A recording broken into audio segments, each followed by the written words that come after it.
Bien-aimés, nous avons une crise d'identité dans le corps de Jésus-Christ. L'enfant d'un lion est un lionceau qui deviendra un lion avec le temps. Et automatiquement, l'enfant d'un Dieu est aussi un Dieu.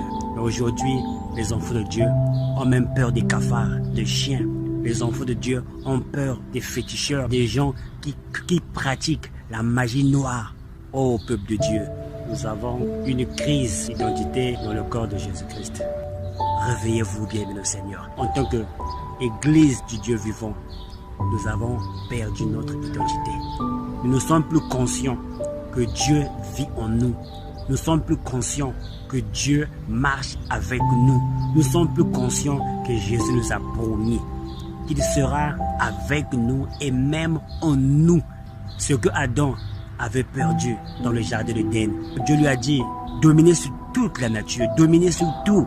Souvenez-vous de Daniel, bien-aimé Seigneur, il a refusé d'adorer l'image parce qu'il était conscient du Dieu qui était avec lui. Il a dit, je ne pourrai jamais me prosterner. Souvenez-vous de Shadrach et Abednego, oh bien-aimé dans le Seigneur. Ils ont refusé. Il a dit, nous ne pourrons jamais nous prosterner. Même si on ira dans le feu, je sais que ce Dieu est capable de nous délivrer. Parce qu'il savait qui ils étaient. Il savait en qui ils avaient mis leur foi, bien le Seigneur. Peuple de Dieu, réveillez-vous.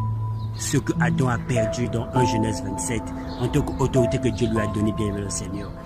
En tant que puissance qu'il a reçue de Dieu pour être au-dessus de tout ce qui est autour de lui. Au travers de Jésus, nous avons récupéré cela. Au travers de Jésus, nous avons récupéré cette position, bien-aimé le Seigneur. Mais pourquoi avoir encore peur du royaume des ténèbres? Pourquoi avoir encore peur des situations, bien-aimées, que nous sommes en train de traverser? Peuple de Dieu, réveillez-vous. Le Dieu créateur vit en nous. Vous êtes plus que ce que vous pensez que vous êtes, bien-aimé Seigneur. Le Dieu qui a créé toutes choses vit en toi. Peu importe la situation que tu es en train de traverser, tu as le pouvoir de parler à cette situation qui est comme une montagne, bien-aimé Seigneur, qui va se déplacer et qui va faire chemin pour que tu puisses avancer dans ta vie, bien-aimé Seigneur. Que Dieu vous bénisse. Amen.